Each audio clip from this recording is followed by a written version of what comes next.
नमस्कार दोस्तों, बहुत बहुत स्वागत है आपका संवाद न्यूज इंटरनेशनल पर। मैं हूं आपका अपना काफिर बुत परस्त राम भक्त संकेत चतुर्वेदी। जय श्री राम के संबोधन के साथ मैं आप सबका स्वागत करता हूं। दोस्तों, मैं आपको बताना चाहता हूं, भारत में या यूं कहूं आजाद भारत में, जहां कानून की नजर में सब बराबर हैं, वहां पर एक राज्य है कर्नाटक। इस कर्नाटक में एक नाटक हुआ है, जहां पर एक विधानसभा में एक विधेयक पारित किया गया था। इस विधेयक का नाम था हिंदू धार्मिक स्थल बंदोबस्त अधिनियम 2024। और बाद में वहां पर इंडियन नेशनल कांग्रेस की सरकार है, जिसके चीफ मिनिस्टर हैं सिद्धारमैया। इन्होंने इस बिल को पास करा लिया और अब ये वहां पे कानून है। अब इसमें ऐसा क्या खास है जो मैं आपको बता रहा हूं। इस कानून के तहत दरअसल बात यह है कि अब जो भी मंदिर में कर्नाटक में टैक्स चढ़ेगा, अगर मंदिर की इनकम 10 लाख तक की है तो 5% टैक्स का हिस्सा सरकार को देना पड़ेगा मंदिर को। और अगर 10 लाख से ज्यादा है तो 10% जो है वो सरकार लेगी। अब यहां पर एक पेच है, सरकार लेकर के करेगी क्या? सरकारी एक बार गुल्लक में चले गया वो तो फिर सरकार की मर्जी है, फिर वो सरकार उसको कहां घुमाए। अब आप सोचना जरा, इस कानून के तहत कोई भी मस्जिद या फिर मजार या चर्च, ये सब चीजें नहीं आती। तो इसमें जो पैसा है वो जाएगा कहां? आप सोचिए, मौलाना को तनख्वाह मिलती है, मौलाना की तनख्वाह कहां से आएगी? वो अंततः आएगी जो आपने पैसे दे रखे हैं, जो आप गवर्नमेंट को टैक्स दे रहे हो उसके तहत। और ये सिर्फ इसी में नहीं है। मान लीजिए बिजली की दरें हैं, बिजली की दरें मंदिर के लिए अलग होती हैं पर यूनिट, मस्जिद और चर्च के लिए अलग होती हैं। एक धारा 30 और 30A है, उसमें भी आप डिफ्रेंशिएट करना सीखिए, वो भी अलग अलग चीजें हैं। धारा 30 के तहत अलग चीज जाती है। धारा 30 के तहत जो माइनॉरिटीज हैं वो अपने धर्म का प्रचार कर सकते हैं, मगर 30 के तहत हिंदू अपने धर्म का प्रचार नहीं कर सकता। एक प्रश्न यहां पर उठता है कि इस देश में क्या हिंदू होना अपराध है? क्या सेकुलरिज्म के नाम पर जो इस देश का बहुसंख्यक है उसे इस देश की राजनीति में अनाथ बनाकर रखा जाएगा? और ये जो नया कर सिद्धारमैया और इंडियन नेशनल कांग्रेस ने लगाया है, ये किसी भी प्रकार से जजिया से कम है क्या? निश्चित तौर पे नहीं है। आवाज उठाइए, जरूर उठाइए। और अब मेरी बातचीत जो कि मैंने धीरज सर के साथ में करी है, उसको थोड़ा सुनिए, इसलिए क्योंकि मैं कोशिश कर रहा हूं कि आपके अंदर के हिंदू को मैं जगा पाऊं। संकेत, स्वागत है आपका आज के कार्यक्रम में। बताइए कि क्या कुछ हो रहा है ये कर्नाटक में, अचानक जजिया कर कैसे शुरू हो गया? जय श्री राम के उद्घोष के साथ अपनी बात की शुरुआत करता हूं। आजाद भारत में एक राज्य है जिसका नाम है कर्नाटक। तो इस कर्नाटक में एक नाटक हुआ है। वो नाटक दरअसल क्या है, मुख्यमंत्री हैं सिद्धारमैया। दरअसल सिद्धारमैया इंडियन नेशनल कांग्रेस की तरफ से मुख्यमंत्री हैं और सेकुलरवाद में उनकी प्रगाढ़ आस्था है। तो शायद बाकी कांग्रेसियों की तरह उन्हें भी लगने लगा है कि सेकुलरिज्म का जो अर्थ है वो उसका अर्थ होता है हिंदू विरोध। तो इसके तहत इन्होंने एक ये बिल लेकर के आए। बिल का नाम है हिंदू धार्मिक स्थल बंदोबस्त अधिनियम 2024। तो इस अधिनियम में ये कहा गया है कि जिस भी मंदिर की जो वार्षिक आय है वो 10 लाख रुपए या फिर उससे कम है तो उसको 5% टैक्स या कर देना पड़ेगा। और अगर जो भी मंदिर है जिसकी आय 10 लाख से प्लस है उसको वार्षिक तौर पर 10% टैक्स देना पड़ेगा। हालांकि ये बात मस्जिद, मजार, गुरुद्वारा, चर्च और किसी भी धार्मिक स्थल पर लागू नहीं होती सिवाय मंदिर के। तो इसको जजिया कर का नाम लोगों ने दिया है। और जजिया कर का नाम कुछ गलत नहीं दिया गया, ये वही जजिया है जो औरंगजेब के जमाने में था। जैसे कि हिंदुओं को एक जजिया, एक कर था जजिया करके जो देना पड़ता था।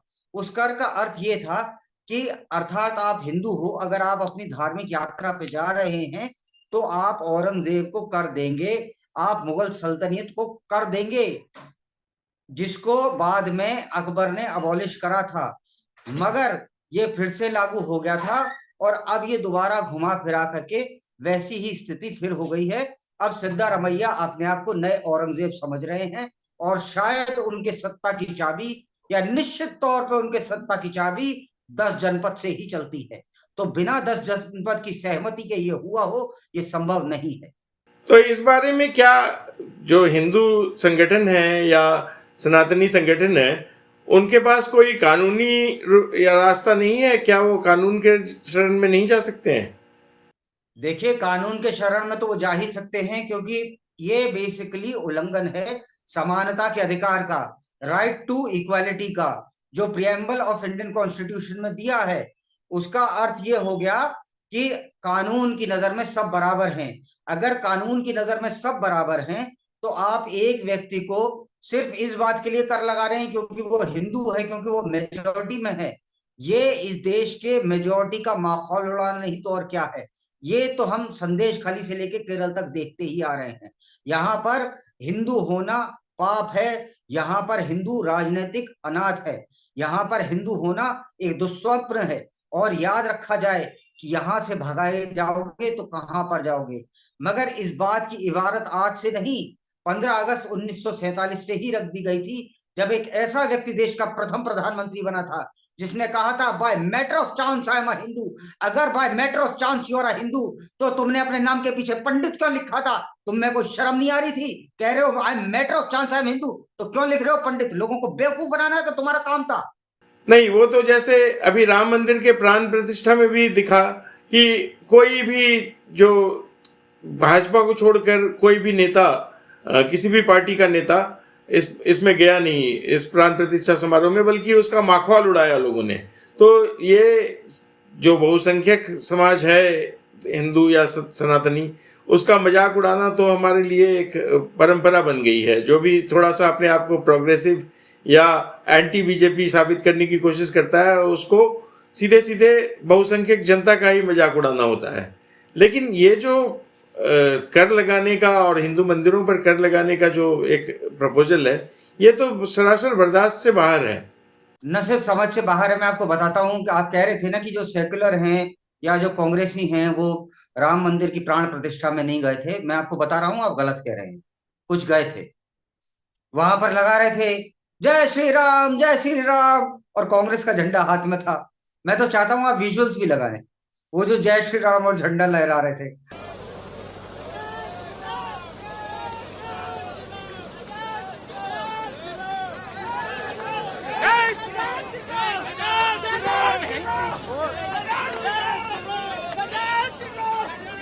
बाद में उनमें जो डंडा बजा था वो सबने देखा था। और ये दरअसल, मैं तो कह रहा हूँ, 100% कह रहा हूँ, इनका जो वोट कमाने का फलसफा जो अब बना है ना, उसके पीछे कारण ये है कि ये धर्मनिरपेक्षतावाद के नाम पर हिंदू विरोध करने लगे थे। और ये हिंदू विरोध अभी का नहीं है, ये हिंदू विरोध तो बहुत पुराना है। मैं अभी नहीं, तब से ही कह रहा हूं, जब से 1947 को ये तथाकथित लोग कहते थे कि देश आजाद हुआ था। हालांकि मैं तो तब से मानता हूं देश आजाद हुआ था जब सुभाष चंद्र बोस ने इनकी आजादी से लगभग 12 महीने पहले आजादी की घोषणा करी थी। इनके अनुसार देश आजाद तब हुआ जब सत्ता की चाबी इनके हाथ में पकड़ाई गई थी। और इन्होंने जो शिक्षा व्यवस्था थी वो भी ऐसी बनाई। आप सोचिए, आपके पहले शिक्षा मंत्री थे मौलाना आजाद। मौलाना आजाद के जो पिता थे वो अफगानी थे, माता सऊदी अरेबिया की थी, खुद कभी स्कूल ही नहीं गए थे। उन्होंने मदरसे में पढ़ाई करी थी, स्कूल नहीं गए थे। आपके प्रथम शिक्षा मंत्री। आप बताइए मेरे को, एक पार्टी का वो भी वो पार्टी जिसका जिसका स्टैब्लिश करने वाला व्यक्ति अलेक्जेंडर हैम्पटन ह्यूम अंग्रेज था, वो पार्टी का प्रमुख नेता देश का बाप हो जाता है, जबकि इस देश का बाप, इतिहास तो सैकड़ों साल पुराना है, इस देश के पिता भगवान रामचंद्र, ये कहां से आ गए? ये है कौन? और बाद में वही देखा देखी सलमान खुर्शीद कर रहे हैं, सोनिया गांधी देश की माँ है। कहां से है देश की माँ? उनकी माँ होंगी, मेरी नहीं है। नहीं, वो तो पुरानी बात है। अब जो नई बात है कि राहुल गांधी को राम मंदिर में अमिताभ बच्चन और ऐश्वर्या राय नाचती हुई नजर आ रही हैं, और उनको अडानी अंबानी दिख रहे हैं और बाकी लोग कोई दिख नहीं रहे हैं। न उनको वो पुजारी दिख रहे हैं, न उनको जो मजदूर हैं उनको जो सम्मान किया जा रहा है वो दिख रहे हैं।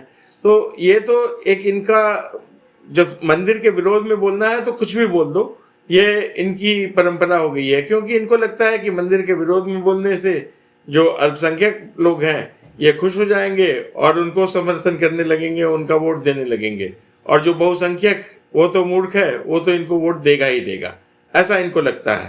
देखो साहब, जहां तक बात राहुल गांधी को नाचते हुए दिखने की है, तो मैं तो एक ही बात कहता हूं, ये भी हिंदू धर्म ग्रंथों में पहले से ही लिखा हुआ है कि जैसी दृष्टि तैसी सृष्टि।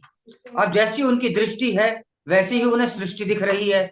उन्हें सब लोग नाचते हुए दिख रहे हैं, क्योंकि नाचने गाने से तो कुछ पुराना संबंध है, उन्हें पसंद भी है नाच गाना, आपको पता ही होगा। अब क्या करें, इटली में नाचा बहुत जाता है साहब। अब इटली वालों का तो नाच गाना फैशन सभी जानते हैं। अब उन्हें इसलिए, मतलब आप सोचो कैसा, अरे कैसे हिंदू हो, शर्म करो। ऐश्वर्या राय आफ्टर ऑल एक हिंदू है, वो तुम्हारे देश के लोगों का, तुम्हारी संस्कृति का, तुम्हारे रामचंद्र जी के मंदिर का मजाक उड़ा रहा है, उसके खिलाफ कुछ तो बोलो। नहीं, इनका संस्कार देखिए, ये जब सोनिया गांधी जब पहली बार भारत आई, जब शादी के समय, अपनी शादी के समय, इनकी 2 बार शादी हुई थी, एक क्रिश्चियन रीति से हुई, दूसरी सनातनी रीति से हुई। तो जब सनातनी रीति से शादी हुई थी इनकी, तो अमिताभ बच्चन के पिता हरिवंश राय बच्चन ने इनको अपनी बेटी मानकर कन्यादान किया था। और उस रिश्ते से, अगर भारत में जैसे रिश्तों की परंपरा है उस तरह से रिश्ते की देखा जाए तो उसमें अमिताभ बच्चन के धर्म भाई लगेंगे। और उतने करीबी संबंध होने के बाद भी सोनिया गांधी ने तो जो अपमान किया था अमिताभ बच्चन के साथ, वो एक अलग कहानी है। सोनिया गांधी ने अमिताभ बच्चन को जो जिस तरह से अपमानित किया, अमिताभ बच्चन बीमार थे, अस्पताल में जाकर उनको इनकम टैक्स का नोटिस भिजवाया गया था, तो वो पुरानी कहानी है। अभी इन लोग, ये राहुल, इनकी अगली पीढ़ी के बच्चे, वो कैसे उन्हें अपमानित कर रहे हैं, उन्हें सार्वजनिक तौर पर उनकी बहू को अपमानित कर रहे हैं। इतने करीबी संबंध इनके पिता के कहने पर अमिताभ बच्चन ने एक्टिंग छोड़कर राजनीति में कदम रखा था और उसके बाद अपना करियर दांव पर लगाया। फिर बाद में क्या हुआ, एक ये सब लंबी कहानी है। लेकिन ये जो राहुल गांधी कर रहे हैं, ये केवल राम मंदिर के लिए, राम मंदिर के नाम पर इनकी बौखलाहट है, हिंदू जागरण पर इन्हें बौखलाहट है। बात राहुल गांधी के पिता, ऐश्वर्या राय के ससुर और कन्यादान और विवाह, इन सब की नहीं है। बात यहाँ पे अलग है, बात हिंदू पुनर्जागरण की है। बात इस बात की है कि कब तक हिंदू इस देश में अनाथ रहेगा और हिंदू का कोई अपना देश होगा कि नहीं होगा। बात यह है कि अगर आस्था से चढ़ाया हुआ पैसा कर्नाटक के किसी मंदिर में एक हिंदू चढ़ा रहा है, तो वो सरकार की जेब में क्यों जाए, सिद्धारमैया की जेब में क्यों जाए? कौन होते हैं ये लोग लेने वाले? और इस पैसे को कभी लेने नहीं दिया जाएगा। और कोई भी हिंदू हो वो खड़े होकर के बोले कि नहीं मैं नहीं दे रहा, एक लड्डू लो, उसको चढ़ा दो दान पेटी में, बोलो जाओ बेटा ले जाओ, जितना चाहिए ले लो। और आप एक बात सोचो, उसी पैसे से जा करके मस्जिद में जो मौलवी है उसकी तनख्वाह दी जाती है, जो बिजली की दर है वो मंदिर के लिए अलग होती है, मस्जिद के लिए अलग होती है, वो चर्च के लिए अलग होती है। हाँ, पे हमारे यहाँ धारा 30 और 30 लागू की गई, जिसके तहत माइनॉरिटीज के नाम पे ये अपना धर्म पढ़ा सकते हैं, लेकिन हिंदू अपनी धर्म शिक्षा नहीं दे सकता। ये कहीं एक पूरी की पूरी सिविलाइजेशन को खत्म करने की एक षड्यंत्र तो नहीं है, वो भी उस आदमी के द्वारा जिसके वंशज अब यहाँ पर ये बता रहे हैं कि हमारे वो थे जिनने आजाद कराया था देश, वो यहाँ पे ऐसे करके यूं करके गुलाब का फूल लगाते थे, शेरवानी पहनते थे। अबे माफ कीजिएगा आदरणीय प्रथम प्रधानमंत्री जी, जिस वक्त इस देश को यह बताया गया था कि भारत एक गरीब देश है, लोगों पे पहनने के कपड़े नहीं थे, आपके कपड़े एक फ्रांस से धुल के आ रहे थे। उसके बाद जब ये देश की 95% जनता अंग्रेजी समझ नहीं पाती थी, आप अंग्रेजी में भाषण देने लग गए। तो आप इस देश के प्रधानमंत्री नहीं थे, आप एक पार्टी के भी आप, मतलब ऐसा नहीं है कि आप पार्टी द्वारा नॉमिनेटेड पर्सन थे, आप इलेक्ट होके आए थे। आपको तो जबरदस्ती मोहनदास करमचंद गांधी ने बैठा दिया था, बाद में आपने उनको बाप बना डाला, वो इस देश के बाप बाप कुछ नहीं है, आपके होंगे, मेरे नहीं है।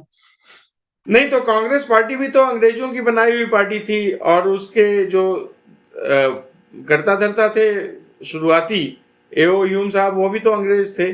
तो उसके कारण ये जो इनकी जो ट्रेडिशनल वैल्यू है वो अंग्रेजों वाली ही है, और अब आगे जो चल रहा है वो तो है ही। तो खैर अब इस पर हम लोग देखते हैं आगे। AO Hume, Alexander Octavian Hume Etawah के कलेक्टर थे। उससे पहले वो इनकी सीक्रेट सर्विसेज में थे, तो उनको पता था कि किस प्रकार से तोड़ना है। जिन लोगों को नहीं पता हो, जिन लोगों को सामने आकर के कांग्रेसी ये कहते हो कि देश को आजाद हमने कराया, तो उन्हें आप बताइएगा कांग्रेस की स्थापना बतौर एक रिक्रिएशन क्लब के बतौर हुई थी, कोई आजादी की लड़ाई लड़ने के लिए नहीं हुई थी, पहली चीज। दूसरी चीज, कांग्रेस का अर्थ होता क्या ये भी बता रहा हूं। पूरे वर्ल्ड में कांग्रेस है, अलग अलग जगहों पे कांग्रेस है, पर वो कांग्रेस आई नहीं है साहब। कांग्रेस का अर्थ होता है कि हमारे ओपिनियन डिफरेंट हैं, लेकिन एक बहुत बड़े गोल के लिए हम आगे बढ़ रहे हैं। उस गोल को अचीव करने के लिए हम अपने जो माइनर जो डिफरेंसेस हैं उन्हें हम साइडलाइन कर दे रहे हैं। तो ये कहना कांग्रेस ने देश को आजाद कराया था, ये तो बेकार की बकवास है। और अगर कांग्रेसी वाकई इतना ही महात्मा गांधी में मानते हैं, उन्हें राष्ट्र का पिता मानते हैं, मैं तो नहीं मानता, तुम मानते हो तो एक काम करो भैया, उनने कहा था कांग्रेस को डिसमेंटल कर दो, करो ना, करो। तो जय श्री राम दोस्तों, उम्मीद है आज की खबर सुनकर आपका खून थोड़ा खौला होगा कि अपने ही देश में हिंदू अनाथ क्यों हैं। अंततः मैं आपसे एक बात कहना चाहता हूं जो कि रामचरितमानस में ही लिखी हुई है कि विनय न मानत जलधि जड़, गए दिन तिन बीत, बोले राम सकोप तप, भय बिन होए न प्रीत। इन नेताओं, इन सेकुलर नेताओं को दिखाइए अपना भय, बताइए कि अगर इस देश की सेवा करनी है तो हिंदू हित की बात करनी है, otherwise go back to where you belong. वो अलेक्जेंडर ऑक्टेवियन ह्यूम के देश में जाओ, यहां तुम्हारी कोई जगह नहीं। जय श्री राम।